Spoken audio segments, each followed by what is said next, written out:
Mine damer og herrer, nu nærmer julen sig jo med raske skridt.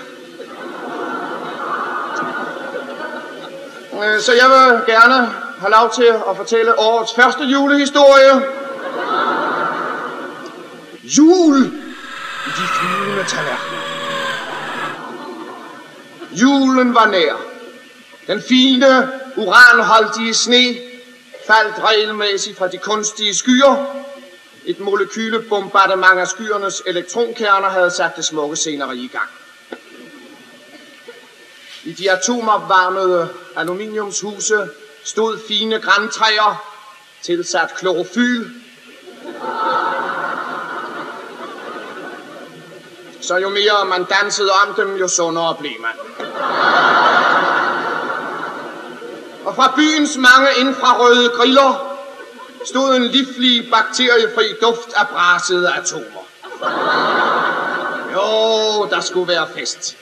I himmelrummet var der en voldsom trængsel og larm. Rumskibene havde fået flag i tændrørene. Og i det lufttomme rum svævede mange en uafhængig salgsmand og solgte fjernstyrede sprændemænd. Og nu begyndte klokkerne at ringe fra den gamle kirke, som netop var opført om formiddagen til det samme formål. Og de skønne toner klang mod fjerne horisonter, takket være de mange relæstationer, der var opført som andagtskapeller. Og midt i det hele svævede en god, gammel, hyggelig, flyvende tallerken. Og det er i den, hvor historie begynder. Her boede en god, gammel, hyggelig robotfamilie. Der var robotfar med smukke, galvaniserede, elektropressede grå tændinger. Og robotmor, en lille vævermaskine med kviksøl i benene. Og 2 små robotbørn, Ohm og Volt.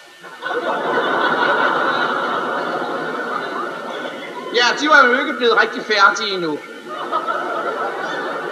Man havde ikke fået samlet reservedele til dem endnu. Egentlig skulle den ene have været en pige, men det måtte forvente til elektromekanikeren kom næste gang.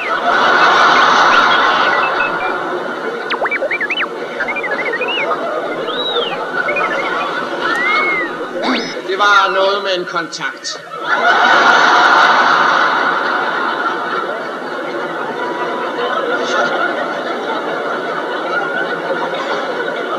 Nå, hele den kære rustfri familie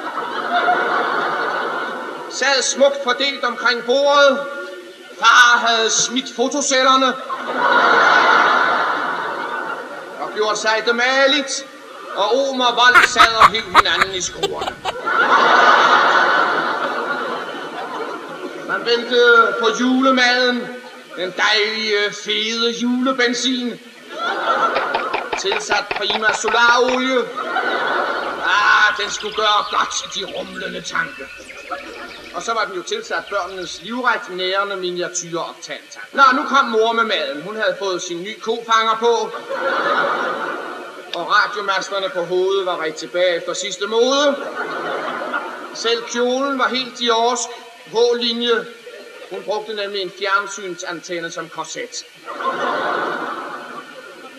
Det var noget, brummede far. Ja, jeg var gået op i svejsningerne, sagde mor. Jeg kunne som sædvanligt ikke finde blæselampen. Den er jo altid væk, når du har barberet dig. Så, sagde far.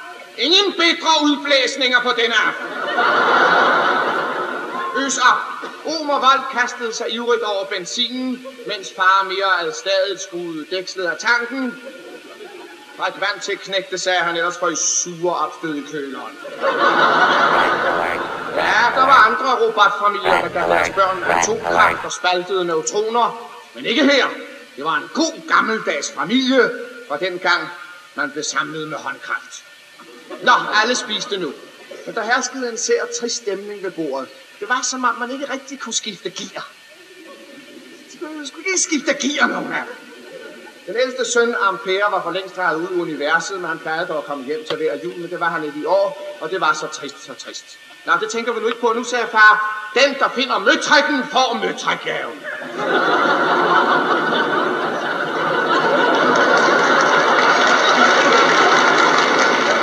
Hurra, råbte Vold, det blev mig. Værsgo, sagde far, har en lille flaske vinterolie. Den skal gøre godt i karburatoren. Som du dog forkæler dit knægte. Du skulle hellere, og navnlig Vold, du skulle hellere lade elektromekanikeren se på, om han har ondt for tændrør.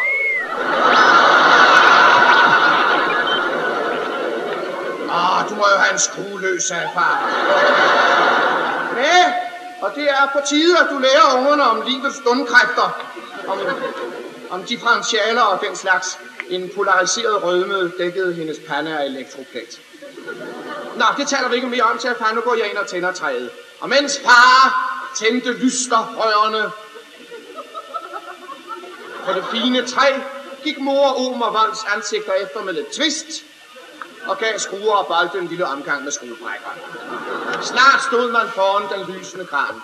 Ja, der er jo ikke noget statsbrød i år, sagde far. Det var for dyrt. Det er nu også lige meget, sagde mor. Bare Ampere havde været her. I samme bankede det på døren. Udenfor stod et svære postbud. Med en pakke under armen, man flåede papiret af. På en seddel stod der, hæder alle sammen. Ja, så kom jeg alligevel. Men da personforsendelse er dyrere end godstransport, har jeg ladet mig demontere fra yderst til inderst og sendet som reservedele.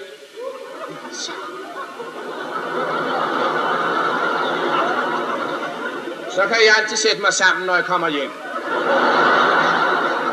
Jeres Ampere. Hurra, råbte de alle sammen, og far sagde, skal vi samle ham nu? Nej, sagde mor. Vi hænger ham på træet, som han er. Så får de små deres julestads. Og så kan vi altid sætte ham sammen, når knaset serveres. Og sådan vil der jul i den flyvende tallerken.